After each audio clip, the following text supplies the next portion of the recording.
start or you want me to start?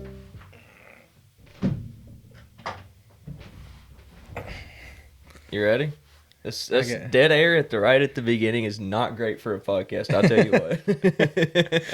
What's up, guys, and welcome back to another 25 Foot High podcast. I'm your co-host, Cade White, along with Zach Gibbs. I'm your co-host as well.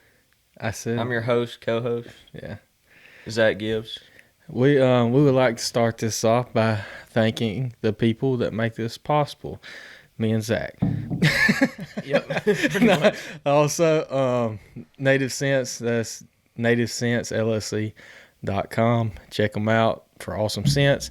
Threads Custom Bowstrings, and they're on Facebook, website, and then also link down below, especially if you're on YouTube, our website to where you can get one of these awesome looking hats or decals. We do have decals as well. So check them out below. We should do some sort of special something for the people that get those big decals like we have in the back of our windows. Well, they can do if they go back and listen to what was the first podcast we got back? Was that number 11? It was either 11 or 12. It's the first podcast. If you go on YouTube, it's the first podcast listed recently. You know, like the 12. First one I think is 12.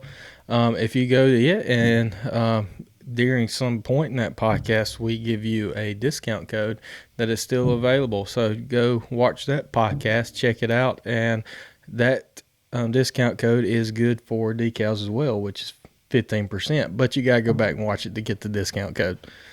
Yeah, I will say this: if you take a picture of any, I'll do this. If you take a picture of any decal and tag us in your story on Instagram, we'll repost it.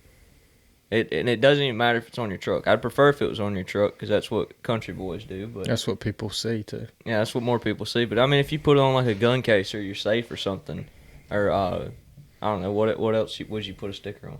Laptop. Your oh yeah, koozies. Cup, not koozies. Your cup, like that's I'm gonna have to get one of these and put one of our decals. Yeah, put one of them small ones. Yeah. We have decals that are 2 inches tall by 10 inches long. Then we have one that's a 10 by 10, which is the big one. And then we got the square logo and a 4 by 4. I believe that's the measurement of it. So you can go on the website and it's listed under accessories, I believe. I built the website. I should know that for a fact. So, but, it's hard to remember everything. Yeah. I don't even remember like a tenth of the videos I've made. No, I would I'll go to our channel and just scroll down. It's like, oh, I forgot about that. And it's really nice. Like you forget about stuff, and it's like you scroll back on the channel, like just looking at old videos or whatever. And I'll click on a video I don't remember filming, and sometimes I'll go back and remember that that's a spot I only went to once. Now I'll go like right then and put a mark on my hunt stand or whatever. And like make sure I go back to that spot at some point. Yeah, that's happened to me especially on public land. Happened to me a few times. I was trying to remember how many does I shot last year, and I just went through there and just started scrolling down through last year's video. I couldn't remember if I killed 3 or 4. Well, I killed 4. Yeah, I was about to say I thought you killed 4. Yeah, I need to get on the does this year. I last bow season was probably the worst bow season since like the year after I started bow hunting. Well, so we have a side goal this year other than far as killing does and stuff or bucks or whatever. We have another thing that we have to do. I've told you about this, but at our hunting camp, our freezer went out and we lost. Oh, yeah. No one monitors our freezers daily at our hunting camp, so it went out, and I went up there the other day to grab a few cameras that I left up there, and our freezer went out, and we lost probably about 3 deer worth of meat in that freezer. So we got to recover. The worst part about it was I cracked that freezer. Kate said, "Go get a whiff of that freezer." I didn't think anything of it. I thought he had some like a peach cobbler that Miss Chris made or something. Kate's mom, and I was like, something like that is what I was expecting. I opened up the freezer, and it hit me like a ton of bricks, and I saw right on the top rack of that freezer, I saw a perfect deer heart. that was already changed color, and I thought, oh man, Yeah, because deer heart, if you never had it, I highly suggest it. It's definitely my favorite cut of meat out of a deer. it's very disappointing because I had all that meat in there. Then I also had a box full of scents as well that I take a lot of the scents and put them in the freezer, not necessarily to save them till next deer season, but if I wanted to use it for scouting and stuff like that, even if it was a little bit old, it'd still be fine, you know. In a freezer, And especially. just to cover scent a little bit, and it went bad too. So you gotta start from scratch on our camp deer meat, our house deer meat, and their scents. So we're gonna be going to www.nativescents.llc a lot.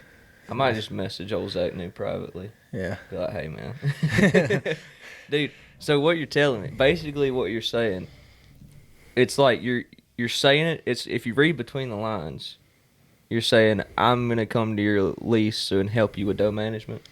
Well, we're gonna definitely do some more doe management. So last year I killed 4. This year we're gonna have to kill more.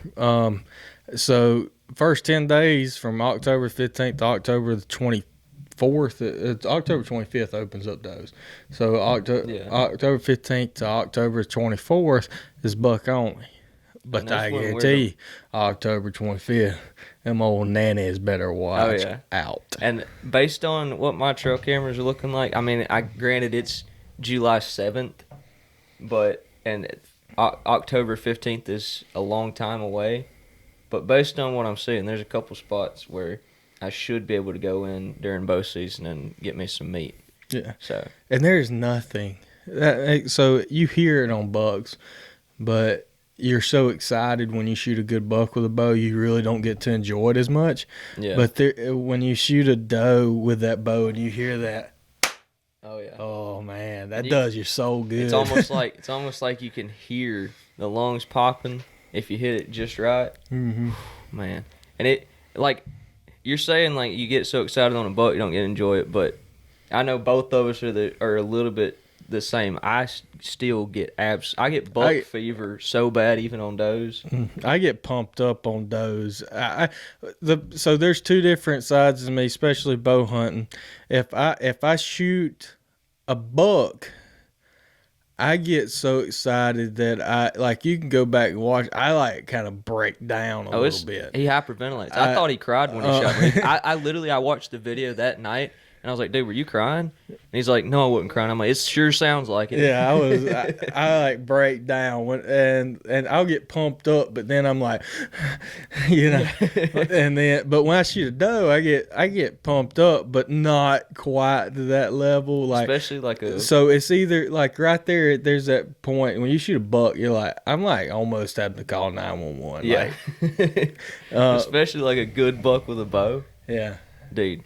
But that's the goal for this. That's the goal for this hunting season, dude. I didn't kill a buck with my bow last year, and it's driving me insane. I didn't kill a deer with a bow last year. I killed 3 does with my bow. So what's crazy talking about this? It kind of reminded me. I kind of rekindled my love for hunting with a rifle last year, accidentally, because I don't have anything against hunting with a gun, and I do it every year. It's just. To me, it used to be like a little lower on the scale, and it still kind of is, but I don't 2 years ago when I really got into bow hunting, I shot a buck. I missed a buck, and I don't know what all I did, but I killed 3 deer with a bow, 2 years ago I think, in 1 year, and that was the most I'd ever killed. I would see pictures on Facebook, and then I would even, on a couple of them, I would even be the person that commented on those Facebook groups, like bow or gun. Or I'd see other people comment, and they say, oh, I shot it with a gun, and I kind of was like, oh well. It's almost like a bummer, but that changed last year for me, because I went all bow season. I missed a deer on public land, early on in season, and didn't get, another chance with a bow that whole season hardly. And I had a couple minor chances that I should have made work, but having like hunting with a bow, and then soon as rifle season coming in, being jacked up because I could actually hunt with a rifle, and then not killing anything till like January. Dude, that was the worst. That was the worst buck fever. I shot a doe on like, it was like early in January, on my lease, and it was some of the worst buck fever I've ever had in my life. Ever since like probably I shot my first deer. Yeah, so you can judge, you can judge how good my hunting season has gone by how early I pick Hmm. up a rifle. I Because was about to say the same thing. if I shoot like the year I killed the Velvet Six, which is right there, I don't know It if it's should in be. frame. No, it's I don't not. know. And then Mohican, I didn't pick up a rifle until probably around January the 10th, around mid January. I did the I same kept that the year. bow out pretty much all year. Oh, But last year I didn't have hardly a chance in the world at shooting a buck because it was difficult.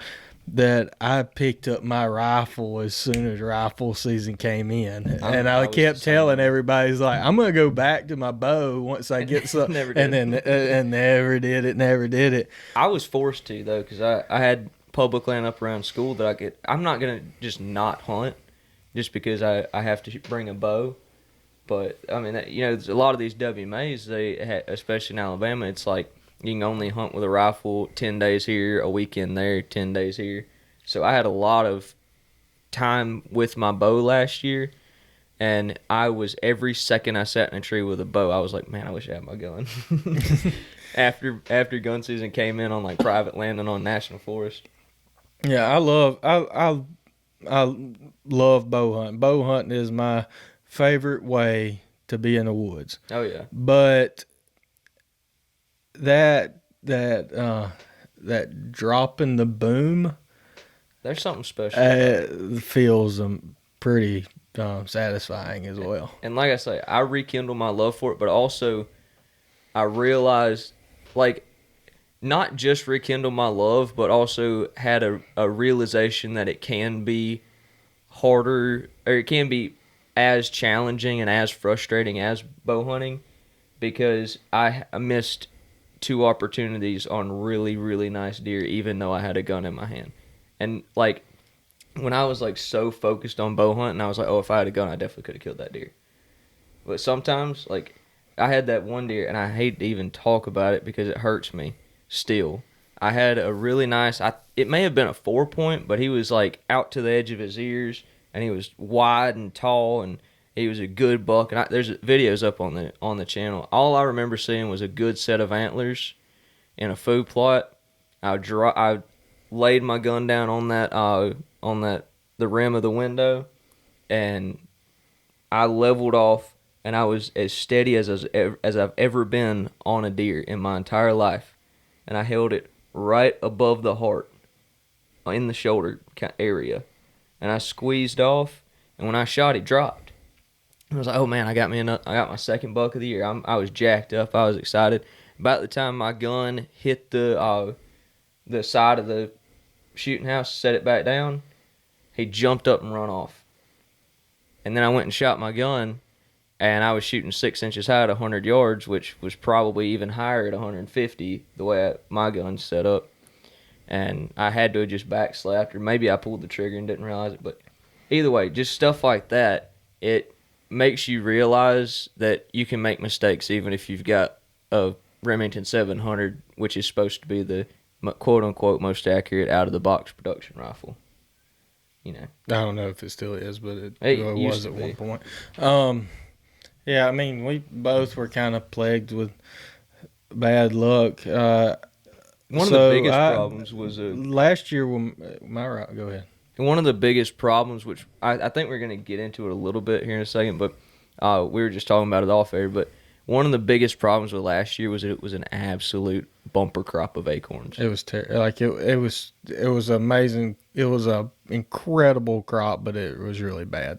For It deer was hunting. bad for deer hunting.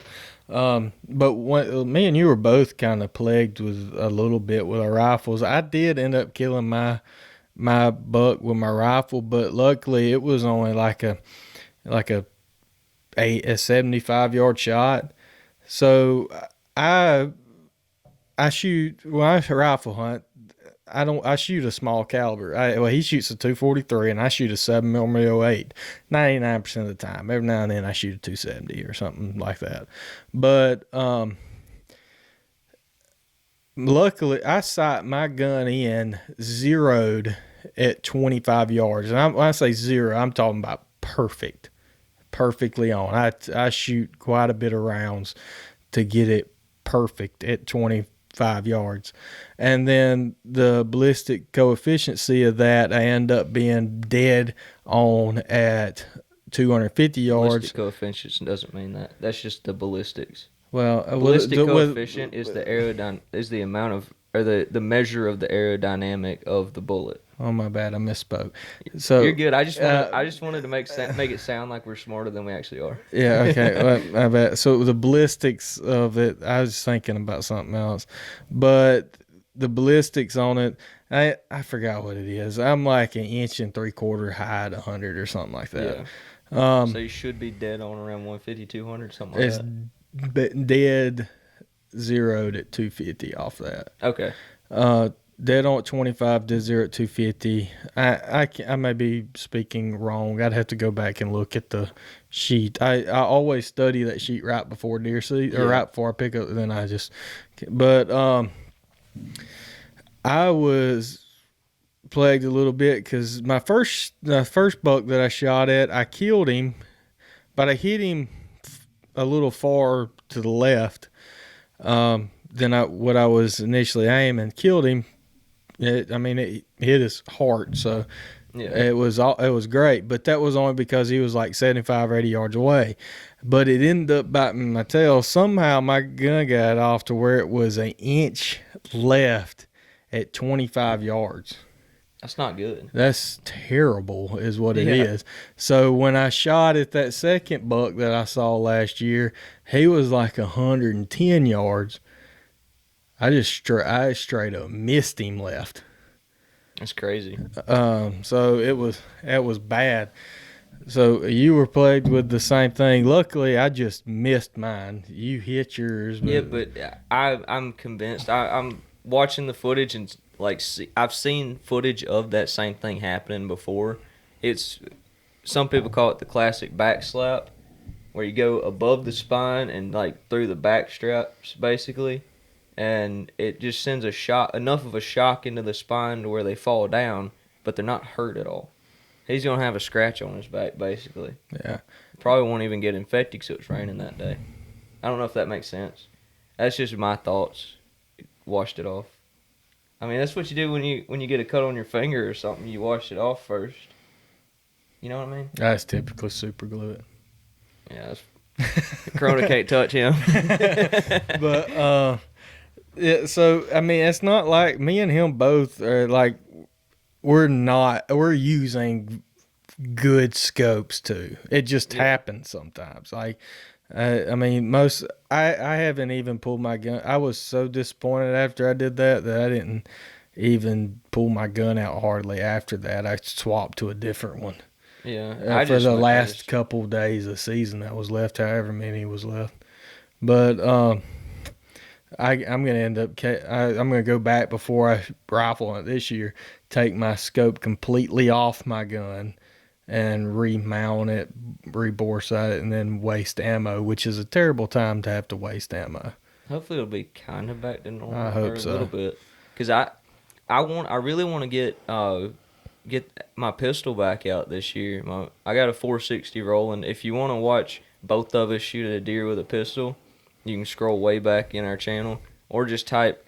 I think if you type in 44 mag versus deer, it's one of the first. Mine's gonna pop up. Listen, if you go back and watch that video, it's worth watching. Like it's worth. But I really apologize for the music. I apologize for the music. We had no idea what we were doing when we edited those videos. No. We still kind of don't. Yeah, but we're better than we were. We done this. We done like if you go watch our first videos, there's music. now we very seldom imply music. And when we in do, our we make videos. sure it's like for me at least, I don't really know your whole like idea behind editing, but like when I do it, I put like I mostly only use it for B-roll, and I would That's like about fade what it I out. do it now. But when I'm doing that, I put all the clips kind of together and leave a little buffer between the clips. So like if I want to line it up with like the beat of the music or something or whatever, and I'll pick out good quality music, way better than that Ben Sound crap.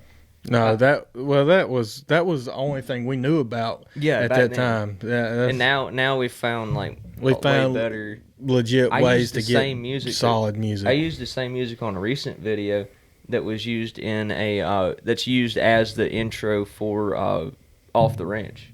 I've used that same tone too. Yeah, I found it on a certain place. I don't know. I forgot. I don't even remember what it was. I think it's a YouTube channel. Where we get most of our music's tagged in our descriptions below. Yeah. So, But yeah. Anyway, that's kind of how we edit. But we didn't know what we were doing back then. But either way, so watch. Just pretty much just take it and turn the audio off whenever I'm not talking, yeah. and just watch it. We apologize. But It's our still. It's you know what's amazing? That's still our number one viewed video, and it's demonetized. We don't get anything off of it. No, we don't get anything. And you shoot one animal with a Clint Eastwood special, and you two like nope. But there's 12-year-old girls twerking getting paid for it. Oh yeah, that's ridiculous. It's crazy. I hate society. Either way, the whole point of this was say it's like that meme. We live in a society. But anyway, I really want to get out and start practicing with my 460. It's a 1911. I shot a deer with it 2 seasons ago, I think. It was the same year, I think. So it was the same year. I think you killed yours first, I think. I did. It was like a week because before. I killed mine like the first week of January, and I killed mine the first day of January because it was the last day. It was the last day. No, you killed. No, you. Yeah. It was the last day you could legally kill a deer on public land. Yeah. With a doe. That's what I was saying. I thought it was like December the 30th or something like that. No, I remember it was January 1st, and my dad texted me, and he was like, "Hey, you can't shoot does on public in January," and I'm like, "I didn't know that." But then I looked at the rules, and it closed on January 1st. It was like January 2nd was the first day on National Forest of buck only. Yeah, I thought it was in December. Or it was that year. It may have changed. I don't know. I need to check. No. What I'm saying is, I thought you killed the deer in December. I thought it was like December 30th when you shot him. I don't know. I don't remember. That was a long time ago. I don't remember what I ate for breakfast this morning. I'm pretty sure it was January 1st. Because it was like, I remember I was on break from work and school. So either way, we both shot deer with pistols. I really want to get my pistol out again and go to shoot it. But you can't find ammo for the 460 any. Everything sold out, and it does say back ordered, so it gives me a little bit of hope. But also, I feel like every time I go on there, the back order date gets knocked back, even though I'm not paying that much attention. Can you purchase it while it's on back order? Yes, I would go ahead and do that. I probably should, because I've only got like one box of that stuff left, like about 50 rounds, which I could. I mean, for like, if you think of that pistol as a deer rifle, which is kind of how I think about it, I could shoot a couple rounds, but man, there's so much more that goes into shooting a pistol than a rifle. You twist your wrist slightly. That's one thing. Like, if you're big into bow hunting, I would highly, highly recommend getting a very powerful pistol and handgun, whatever you want to call them, and go try to shoot a deer with it, because there is so many similarities to between shooting a bow and shooting a handgun. That was the second best I ever felt shooting a doe. Oh yeah. I want to do it again. Mine weighed like 45 pounds or something, and I felt amazing. Yeah, I plan on doing it again. But did it last year was such a bad experience that I didn't even take. Now I did carry. That's one thing in Alabama now. You can carry multiple weapons with you. I think that might only be on private land. Oh well, I okay. It might be only on private. You can carry multiple weapons. So sometimes I didn't do this last year, but sometimes I'll carry during rifle season. I'll carry my bow and my rifle. But most of the time when I go rifle hunting, I do carry my 44 with me, and if the opportunity presents itself close enough, then I would swap over. Unless it's like a really big buck, now I'm not gonna take the chance. You know, like that. My buck last year, the one-sider buck. My dad nicknamed him 50 Cent after I killed him. But that buck, I almost, if I would have been practicing with my pistol, I definitely could have shot him. I shot him like 45 yards, dude. And what the craziest part, I didn't see him until he was 45 yards away. And I was in a fairly open spot for my lease. And one thing about pistol hunting that's, I guess, kind of overlooked in a way, is that is probably the one style of hunting that takes the less amount of movement. Oh, yeah. Dude, because it's like bow hunting, but easier almost. It's easier because you don't have to worry about getting caught as bad because you don't have to get draw back a bow. Exactly. But it's also a lot easier than rifle hunting because it's a lot smaller. Oh yeah, and you're able to move around easier. I want to get if I do carry my binoculars on my chest, which I could kind of compromise if I go back to it. But I really want to get one of those chest holsters so I can like hold my gun on my chest. I don't know how to work in the saddle, but it probably work fine because I mean my binoculars sit fine. I don't know. I'm just kind of thinking out loud right now, but I've been thinking really hard about getting one of those chest holsters so that I can, like, my arms usually sit on my bridge. If you're watching, you can kind of see my movement, but my arms kind of sit like just below my chest on the bridge of my saddle, and I would like to. It'd be really nice to have that gun right there, because number one, it'd be out of the way of the saddle, it'd be out of the way of me sitting down or anything, and I could just ease it out of the holster, and all I'd have to do is move my arms forward a little bit to aim. Yeah, and Zach, you can correct me. It's just this is my opinion. I highly recommend going pistol hunting for deer, but please use something a higher caliber than a 45 ACP. Oh yeah, but unless you maybe know a 10. So I guess 10 millimeter is technically a higher caliber because the efficiencies, speeds and stuff. But it's got more energy and it's faster and has more energy. It's more. The 10 millimeter is a very very capable. The 45 is just a bigger bullet and it's going slower. So it's either the smallest caliber to use, I would say, is a 10 millimeter, but do not use a 40 or a 45. Yeah, because, I watched a video of a dude dropping a deer in its tracks with a 1911 45. It was like 5-inch barrel 45. And it was awesome. I watched a guy, there's this crazy dude. I'm sure you guys have seen him on YouTube if you're hunting, if you're into hunting. It's the same guy, I believe, that shot the deer, or that missed the deer with the 50 cal and claimed that killed it. Yeah, so fake. That I didn't even think. It's probably fake. He had a 2.3-inch barrel, a concealed carry 45.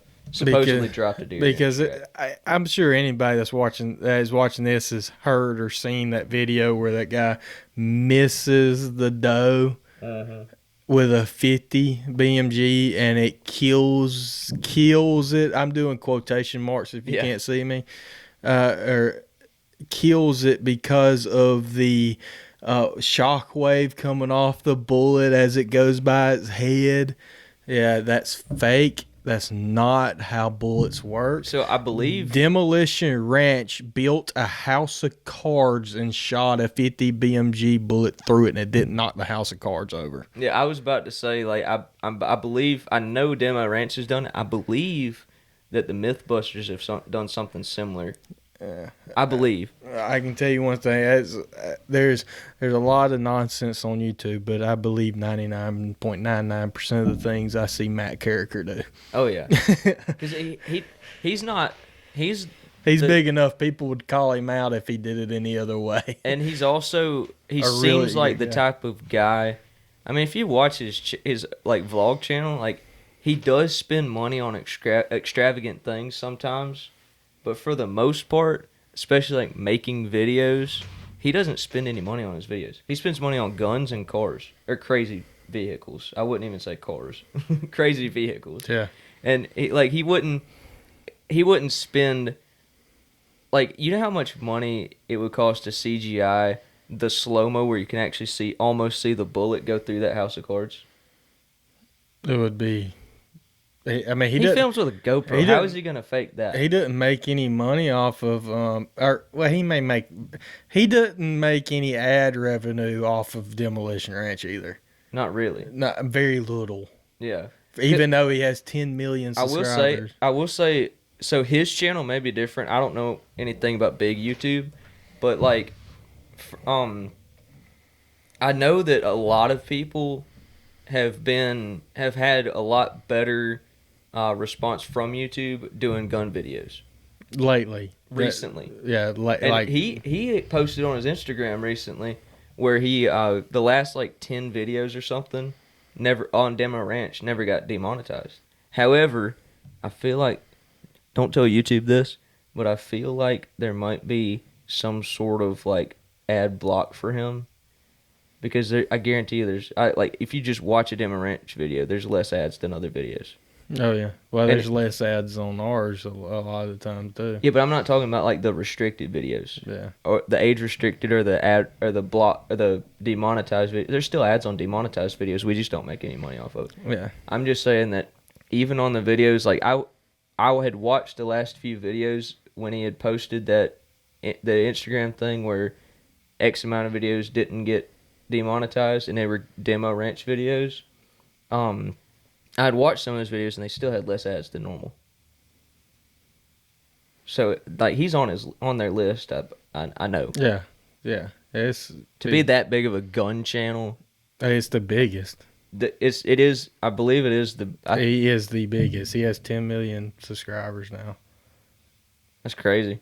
And for him to be that big and be a gun channel and be like posting on a very liberal platform, he has to be on some type of list. Well, you gotta think, guys like us, even though we're not to be compared to Demo Ranch. Oh, not yet. Not to be compared. Not yet. Us, But also Demo not by a long Ranch, Kentucky Ballistics, Hitchcock for the Hunting Public, Yeah. Seek One. All those guys, I'm missing some, but all those guys, you got to think, no matter what your political views are, which I'm pretty sure if you're watching this, I know what they are, but you got to think we're posting on a liberal platform, and all those guys stand for everything they stand against, whether it be free, God, guns, freedom. Yeah, exactly. So we're going to be attacked. I mean, as small as we are, we can see how they can throttle some of our videos. Oh yeah, and the one thing though is like, I say it sounds kind of conceited. I think, or like selfish or something. But one of the reasons why it's a minor reason in all the big reasons, but one of the very, very small reasons why I do enjoy bow hunting more is because bow hunting is a lot more acceptable on YouTube. It's not. It's one of, like, I don't want to sound like it's not that's a fully huge reason. frowned upon. I mean, unless you're talking to guys with PETA, but it's not. No, I'm talking about like as far as YouTube goes. Like YouTube doesn't restrict bow hunting videos near as bad as they do gun hunting videos. We can. I will say, like, I say that's kind of the reason why I like bow hunting more. It's kind of a joke, but also like there is a tiny bit of truth to it. And I want to say also that that's definitely not the only reason. why I like bow hunting more, because there's so many other reasons. Well, it's kind of like you could take the same exact video hunting, and this I'm talking about. You could and edit it to this way, the same exact video, and have a guy or have you shooting at deer with a rifle where it shows you shooting that deer with that rifle, and then you could just crop out you shooting it with a rifle and shoot a insert bow. you putting a gun or a bow, shooting it with a bow. Different. It's gonna get seen completely different. Oh yeah, it's crazy how YouTube works and all that stuff, but it's kind of it's just fun. It's kind of a tangent. We need to circle back. That's way a tangent. But that's what we deal with on a daily basis, though. Looking at this stuff. oh yeah, but I checked my trail cameras today. You got a couple things, didn't you? Oh yeah, so it's kind of weird. Which I mean, there's another thing we were talking about off camera, but it's kind of weird how like I had one spot where I had or two spots where I had a couple pictures of bucks in the first week, because I checked them. The only reason as you should know, I put out some mineral, and then a week later I went out and checked my cameras, and the only reason I went out that early was to put out a little bit more corn and to make a video. And I had bucks on two of those spots, and I had one spot that had a buck coming in there super regularly. And I went back after I just checked. How many days are there in June? 30? Something like that. It's either 30 or 31, I know that. So I think I don't know, this ain't worth it. I think it was June 17th when I put out the mineral. And I went back and checked it 6 or 7 days later, and then today's June 7th or July 7th, and I just went out and checked them again, and the two spots that had like a buck show up every now and then didn't have a single picture of a buck. But I had plenty of does hitting that mineral. And we talked about this a little bit, but that's one thing, and I think this is one thing good for y'all to hear, just in case it happens to you and you think you're going crazy. But if this time of the year especially, and I think it lasts all the way until summer patterns are gone completely.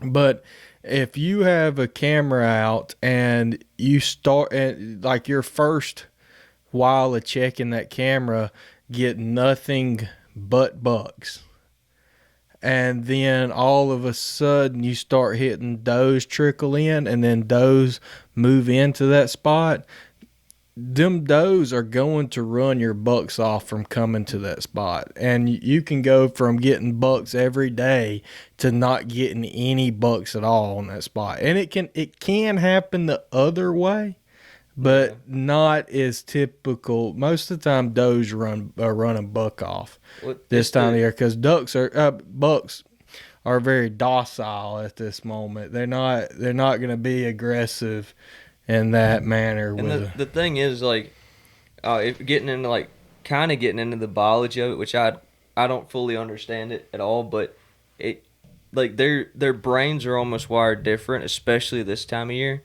And most bucks, especially the older age class bucks, like, even though I got a picture of a buck in the first week at two spots, which normally is a really good sign, those bucks, once they start interacting with does this time of year, they want to be hermits. Even though they're not getting hunting pressure, they're not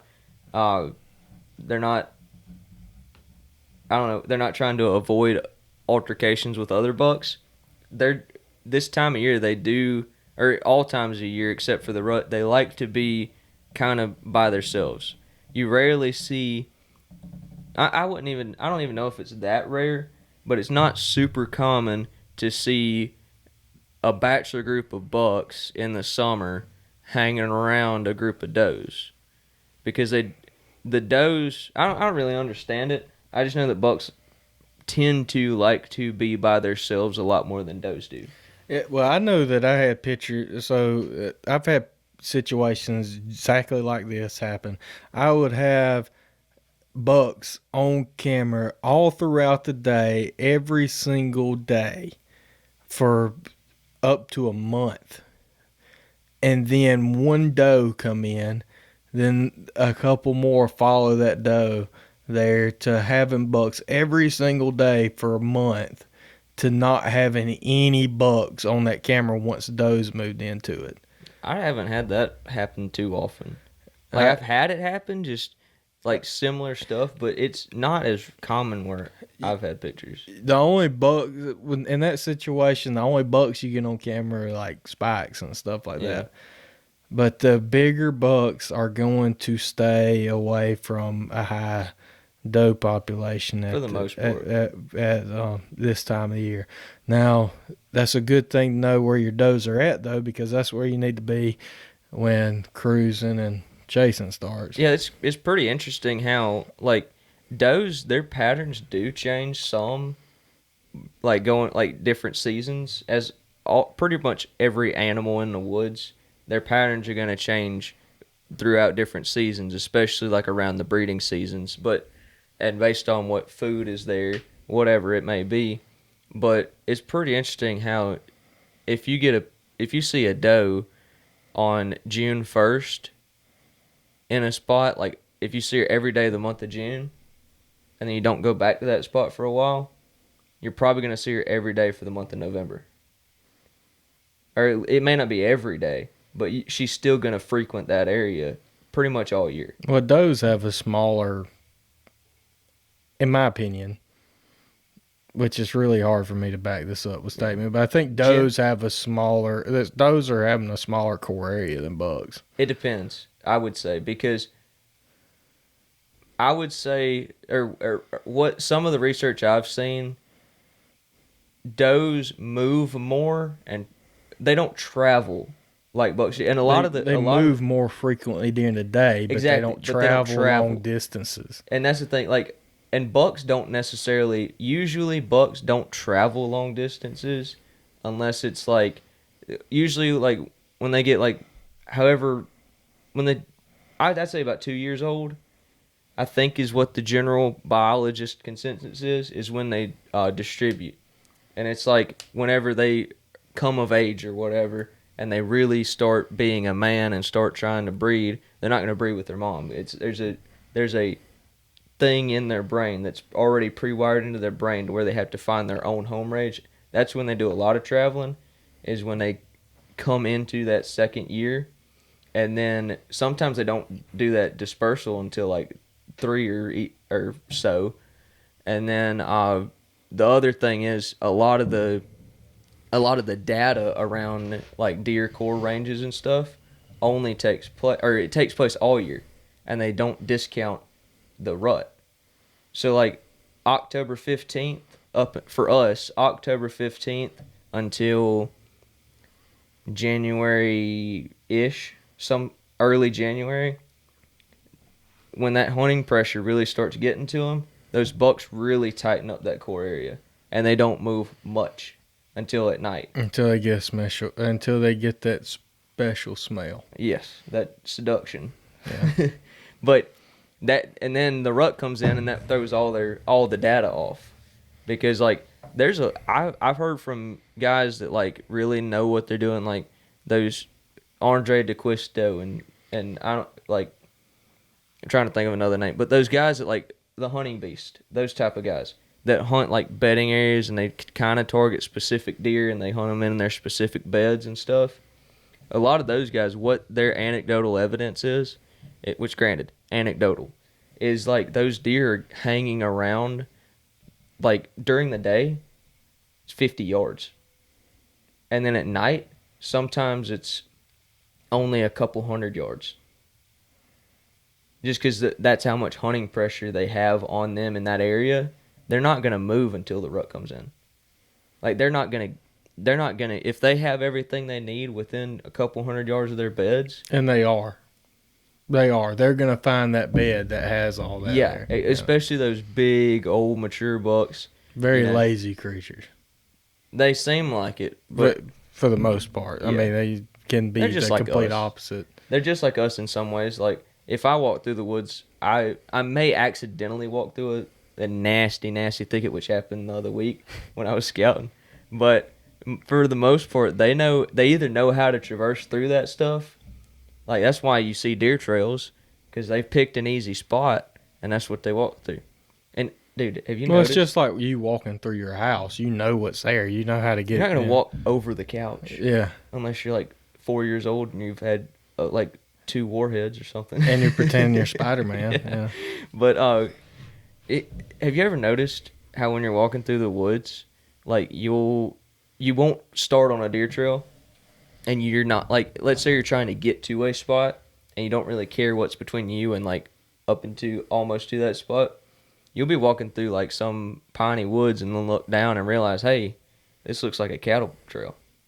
You ever notice that? Mm-hmm. It happens almost every time I walk in the woods. Like, you'll start walking somewhere and then just realize you're on a deer trail because you're taking the path of least resistance, and so are the deer. Yeah. And you create a lot of deer trails, like not you, but you as a hunter create a lot of deer trails as well. When you knock down a lot of that thick stuff.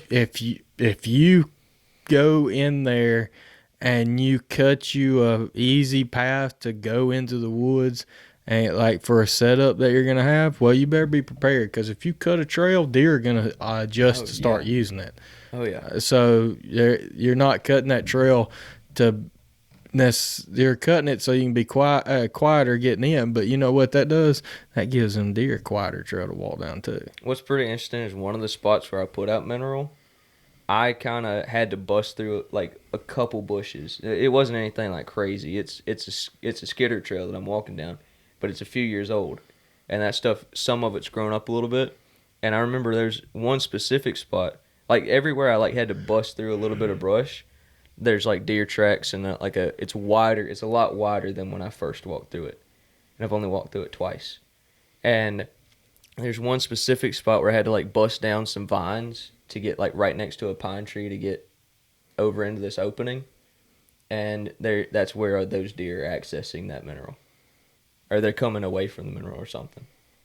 Yeah, they're going to adjust to the path of least resistance. Which sure. Could be a good tip if you walk up to a bedding area and it's thick all the way around that bedding area. You could theoretically bust down some brush until it gets extra thick where they're bedding, and kind of bust some brush back to wherever you want to hunt. Yeah, find where they're bedding and find where their food source is, and you make them a trail that goes to. They'll walk from one to the other. I will say the bucks probably won't. The bucks probably won't. Not during the daytime, but I don't know. That actually would be a good strategy. Like on private, I don't know if you can do it on public in Alabama. I mean, you can't go out there cutting down trees to do it, but you could just walk. Push brush. You could walk that path a lot. Walk it up back 2 or 3 and forth times. and stop down natural undergrowth. 2 or 3 times.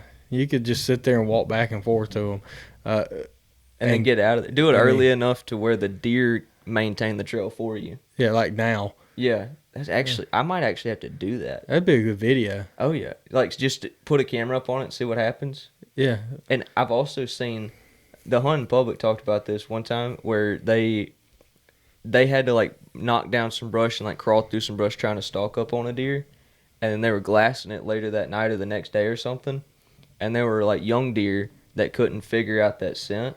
It was like a pretty remote chunk, I'm assuming.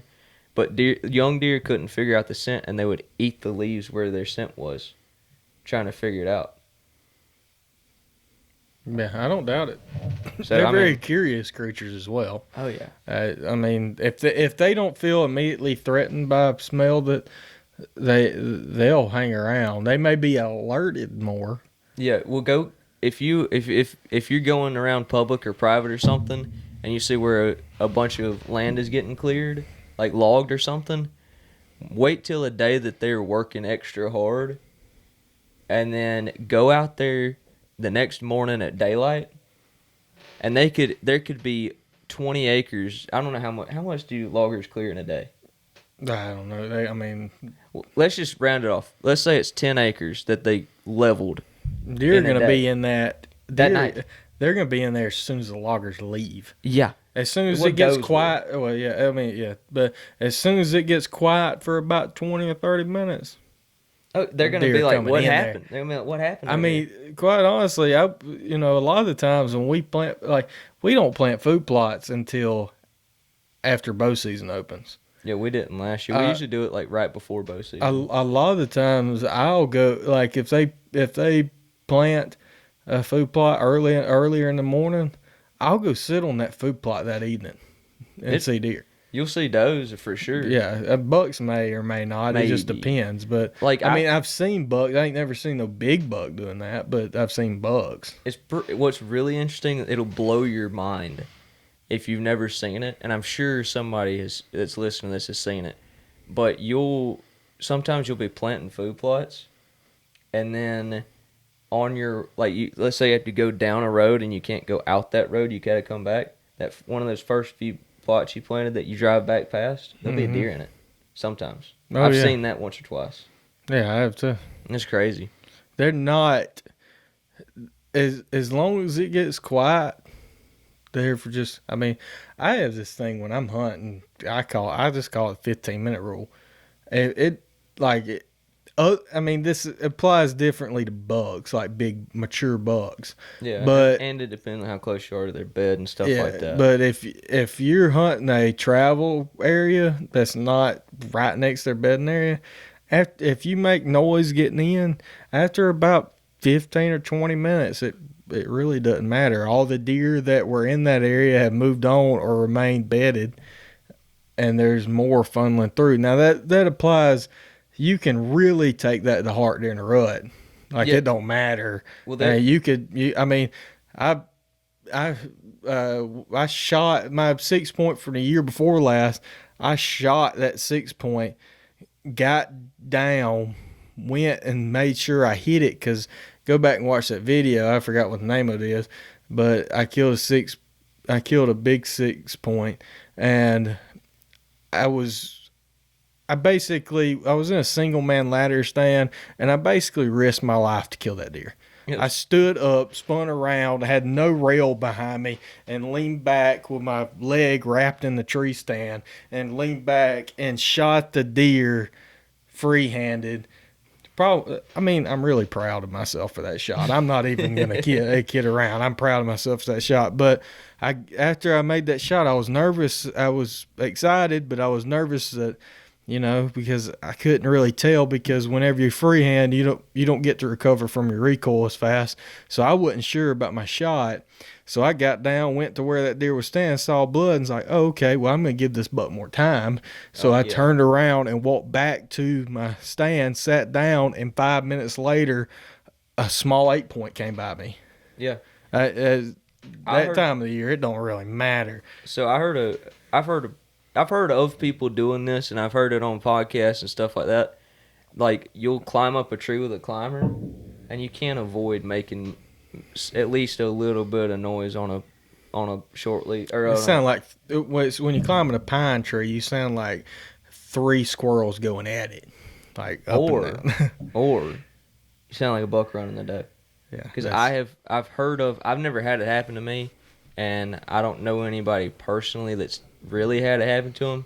But a lot of times you'll climb up a tree with a climber and sound like it's all that scraping. The deer kind of don't know what it is, and if a buck is riled up enough, he'll assume that it's like it might be a buck chasing a doe or dogging a doe or fighting another buck, and he'll come check it out.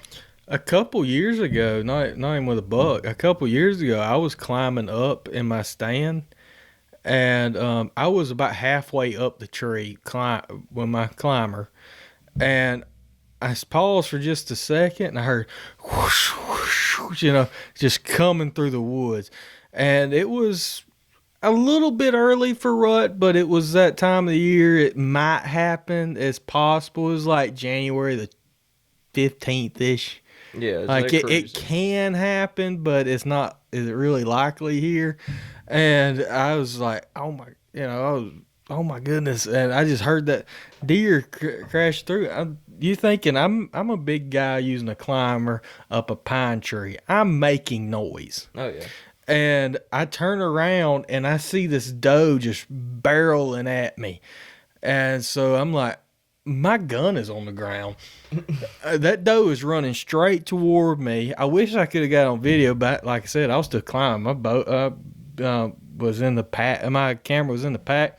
So that doe's come to me. I was like, the way that doe's moving, there's likely a buck behind her. So I turn around, grab my lanyard that's got my gun attached to it, and I get that thing up quick. And by the time I get that, I get the gun in my hand, that doe runs right up underneath me. Right up underneath me. No buck followed it. I don't know what the doe was doing. That's crazy. But I was climbing, turned around, saw the deer coming from like a ways off, like 300 yards, but I heard it and pull up my gun, get it just to my hands, and the doe runs right up underneath me. So, crazy stuff. Yeah, like you're thinking, is that deer okay? Is it something wrong with it? But it just kept going. I think you may have hunted with me. I've got a very similar story. I think you might have been hunting on my lease when this happened, and I think I might have filmed this. I don't really remember, but back when I was using a climber, I was at the same food plot that you saw the bear in. And in the back of that plot, a lot of those trees, they're just big enough to put a climber on, and there's some of them that have vines all over them. I don't know if you've ever tried to climb a tree with vines all over it. It's terrible. Oh my God. It's terrible. I go to the next tree. Well, that was the best tree, and I wanted to be in the best tree, and I was bow hunting. And it was in the back of a food plot, and I knew I was like 20 yards from where most of the deer crossed this plot, the back end of this plot. And I go to start climbing. If you guys have ever climbed a tree with vines on it, oh my God, it'll wear you out, and it'll make every bit of noise in the world, and it takes forever. Yeah, don't do it. Go to the next tree. Yeah, I would recommend not doing it. Go to the next tree. Don't even try it. It's terrible. This is also like the second or third year that I had a climber.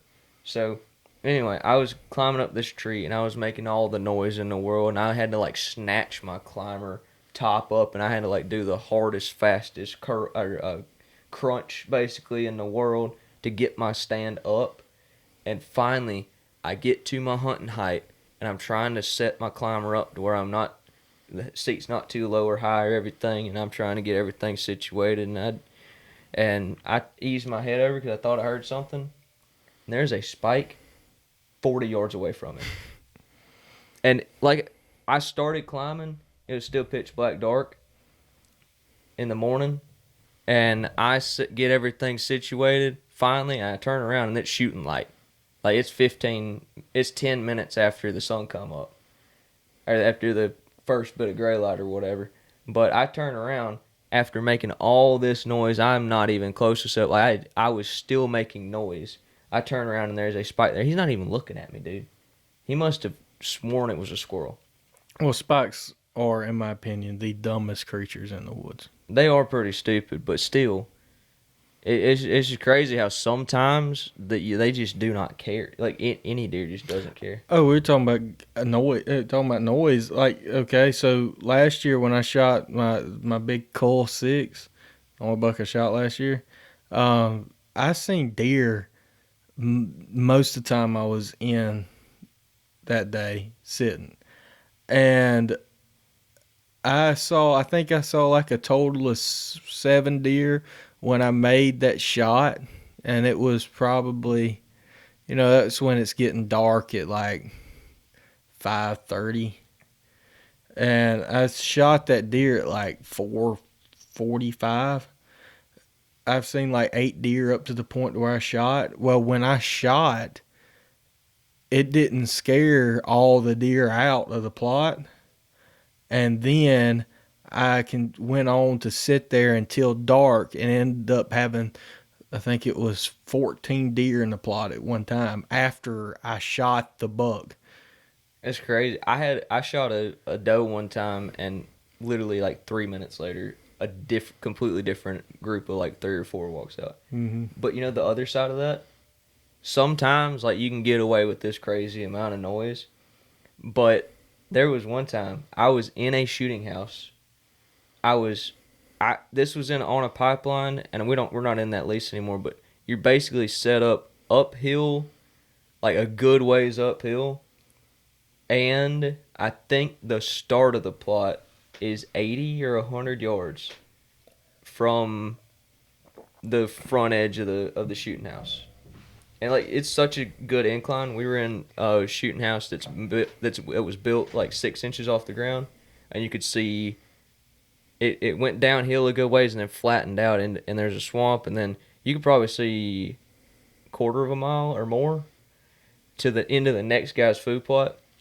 But either way, right at the edge of the plot, like I mentioned, was like 100 yards, and I think the back edge was about 180. I had a really nice buck walkout at, I want to say it was just past the start of the plot.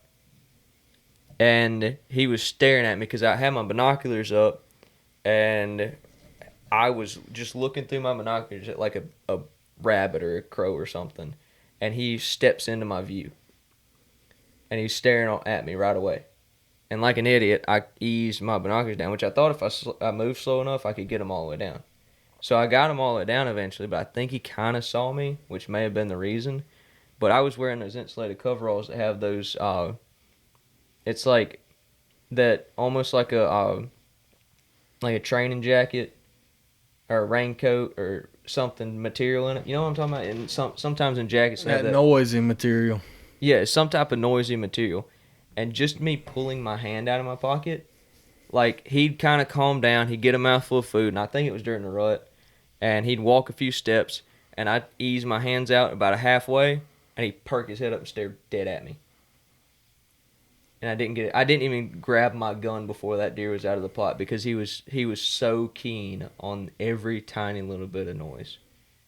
Probably a really still day too. It was, but it wasn't. It wasn't like crazy still, and it like I could hear. It was still enough, but I was also in a shooting house where I could hear my hands moving out of that noisy material. But I did end up getting my hands out, and then just the noise of those insulated coveralls, which aren't loud. Like I got my hands out and I got like settled in. He was like 3/4 of the way out, like to the other side of the pipeline, which I think they're like 20 or 30 yards wide. Maybe 40, I don't know. Yeah. He made it about 3/4 of the way across, and I leaned down slowly, and as soon as my finger touches the gun, he perks back up, looks dead at me. And it had to have been noise because it'd be like I'd move a little bit, and that's when he'd perk his head up. That's the reason for you or coveralls, when it comes to hunting our colder weather that we have, I stick to, like, even though it's not as durable, I always go with fleece. Oh, I love fleece. I always go with fleece. And if you know if you shoot something and you know you're about to have to walk through some thick stuff, you might want to have an extra pair of pants to change into for tracking and stuff like that. Or because that stuff wear will your fleece rip as an outer layer. But yeah, that's what I'm saying. Because if you're about to walk and drag if you catch briars and stuff on fleece, yeah, you're done. Yeah, so I typically have another pair of pants in my truck, or I'll have like jeans or something up underneath my. And if I know I'm about to have to do a lot of walking through the woods, I take the fleece off. Exactly, because I'd say just wear it as an outer layer, because like if you're. I do most of the time, but sometimes it's cold enough to wear fleece, but it's not cold enough to walk in fleece. To wear stuff up underneath the fleece. Yeah, yeah, I don't know. That's one thing I really need to get this year is some sort of like base layer for pants, because I can't stand, like, you like wearing jeans and then something over jeans when it's extra cold. I can tell you exactly, if it's under 30 or if it's under 35 degrees, I can tell you exactly what I'm wearing. Jeans with those fleece. I'm wearing jeans, then a pair of jogging pants, and then the fleece on top. And son, it is warm. I don't care. I can sit there and not get cold. The only thing that's gonna get cold on me is my toes, because I have yet to find something to keep my toes from freezing. I'm the same way with my feet. I can tell you one thing, and I hope we don't get in trouble for saying this, but do not, I repeat, do not waste your money on Thermacell heated shoe insoles. Buy Thermacell mosquito repellent They're stuff. one of the greatest things. But do not buy the. I bought a pair. They cost $130. They worked one hunt. I contacted them to try to get it back because I have contacted Thermacell in the past because they're like an actual mosquito Thermacell, but they would not warranty that heated shoe insole. Probably because they knew it was have they discontinued that stuff? I seen them still. Yeah. I don't know if they still make them or if they're just that many overstock. But yeah, I feel like for me though, I can't stand wearing jeans under something. I just cannot stand it. And it's all personal preference, but I would like to have, because what I already do is wear like fleece, like pajama pants or like just regular sweatpants under my like hunting pants. Yeah. And that's what I like doing. I would like to get some like legit, because I wear Kuiu, which I'm not like a huge advocate. He's one of those. Shoot, 3/4 of my hunt last year, you know what my top was? My top outer layer was that green hoodie that I got custom made. I'm the type of person I'll wear real tree pants with a mossy oak shirt or the other way around. I don't care. I wear whatever. I like good quality clothing. The camo pattern on it's not as important to me. That's why I like Kuiu, because I like the good quality clothing. And it's like I say, also on another hand, great granddad killed him with red flannel shirts. So. Yeah, and I shot. So I've got a video. It's up on the channel. I had a doe walk. I was sitting on the ground because this spot you can climb up any tree in there. You can put a climber in most trees. You can put a saddle in most trees. But if you climb 6 feet off the ground, if your platform or your bottom of your climber is 6 feet off the ground, you're gonna see about 10 feet around the tree. It's weird. It's the same place I shot my turkey this past year. But it's like, if you're standing up and you're walking through it, it's mediocre. You sit down next to a tree, you can see 50 yards. You're up in a tree, you can see like the base of the tree. We ought to just stop talking about this. We've had a really good podcast and come back and talk about clothing in another podcast. We should. All I'm saying is, I was sitting down next to a tree with camo pants and a solid OD green hoodie, leaned up next to a tree with not that much cover around me, and that doe didn't even see me until I could have probably reached my deer rifle. If I would have had it out, I could have eased it up and poked her in the side almost. She was like 3 yards away. And there's the videos on the channel. What's up was my camera died like right before she spooked. Or like, it was literally like right after she saw me. My camera battery died because I forgot to charge it the night before. Rookie mistake. I have so many rookie mistakes to have been doing this for like 4 years. Yeah, well, I mean, compared to some, we still are rookies. Yeah. But I can't wait to get back out there and check my cameras for my deer. I'm a deer attractant test. I want to try to put out. I think what I'm gonna do is put out something other than like the salt, and which I don't know. I want to put out something like that 4S jar, like sugar beet crush, or something more along those lines. That's more like protein with attractant and flavor, because I feel like the deer really like the salt, but I feel like if they can get around the dicalcium phosphate, they would. It's kind of what it seemed like going back and looking at my stuff. So I kind of want to just do something more like that on my stuff, and hopefully, if I do it right, that it'll last longer than 3 weeks. But that's what I'm worried about. So when I put my stuff out, the forecast said it wasn't going to rain for like 3 days. So I was like, that's pretty good. I mean, especially right now where it's raining every day, I was like, 3 days, I can legit get some feedback in 3 days of that rain.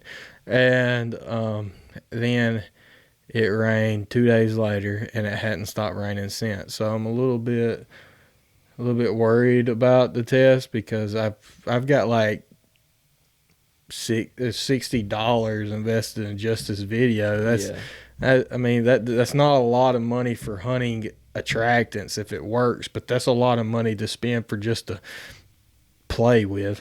Yeah. But the good thing is, like, if it's anything like my mineral stuff, like, yeah, it may soak into the ground, but there's one of those spots where I had actually mixed it into the ground, like 3/4 of it, and then poured the rest on top. And there's a hole. If you're watching, it's this big, but if you're listening, it's probably about 1.5 feet across by about 1 foot wide, and it's probably 3 or 4 inches deep, where those deer have dug out that mineral out of the ground and eaten it all. Beach ball size, basically. It's about, if you got a beach ball in front of you, it's about a quarter of the bottom. Yeah. It's just like, yeah, it's crazy. One thing about the rain, though, this is probably gonna be our last thought. We didn't really have a topic. We had a topic when we walked in here, and we didn't cover that topic. We have not mentioned the topic at all, and it's been an hour. Yeah. But we'll do it a little later. bit over an hour. So anyway, the last thing I'm gonna say, with all this rain we've had, now oak trees, they're not solely oak tree production, hard mass production, acorns, are not solely their production is not solely based on the amount of rain we have. It's usually something that nobody understands, I think. Maybe there's a forester, an oak biologist or something that understands how oak trees work. But no matter what the rainfall is, usually the amount of acorns doesn't necessarily follow that. I mean, granted, if it's a drought, you're probably not going to have near as many acorns. I just hope we don't have a hurricane come through that knocks them all off. That knocks them all off the right before deer season comes in, or knocks a vast majority of them off. But the thing is, last year we were talking about this off air, and this is gonna be my last thought of the day. His second last thought. This is the same thing I've been talking about. I'm just kidding. God. So that last year was an absolute freaking bumper crop of acorns. It was like I was hunting in a swamp that's nothing but hardwoods, which granted it's not all oaks, but there's a lot of oaks, and you could walk through there and you'd just about roll your ankle on acorns. Like you couldn't find, deer were so dispersed and they didn't have a pattern because they'd go anywhere and get food. I don't want that, but I also don't want there to be zero acorns, because if there's zero acorns, then they're going to be equally dispersed and not keyed in on a specific food. Like if there's a ton of rain and no acorns, that means they're going to be eating every fresh green thing that's in the woods. Or corn.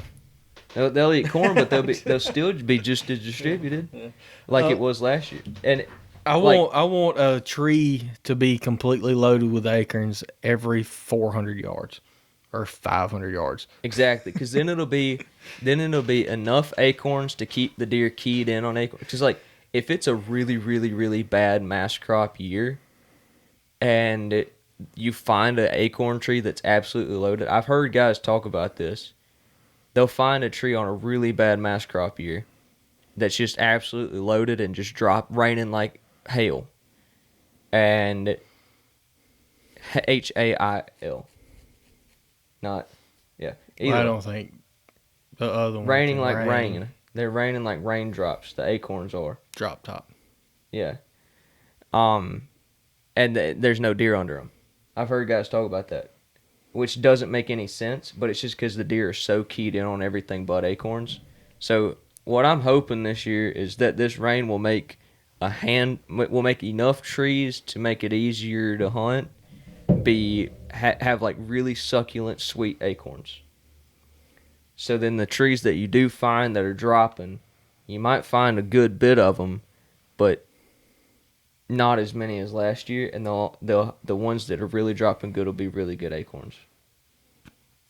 Or if that makes sense. Or if we have another crazy year, I hope we get a freeze earlier. Yeah. So then they have to eat corn. or anything else. Yeah. I Um, really like hunting over acorns when it's like a mediocre crop year.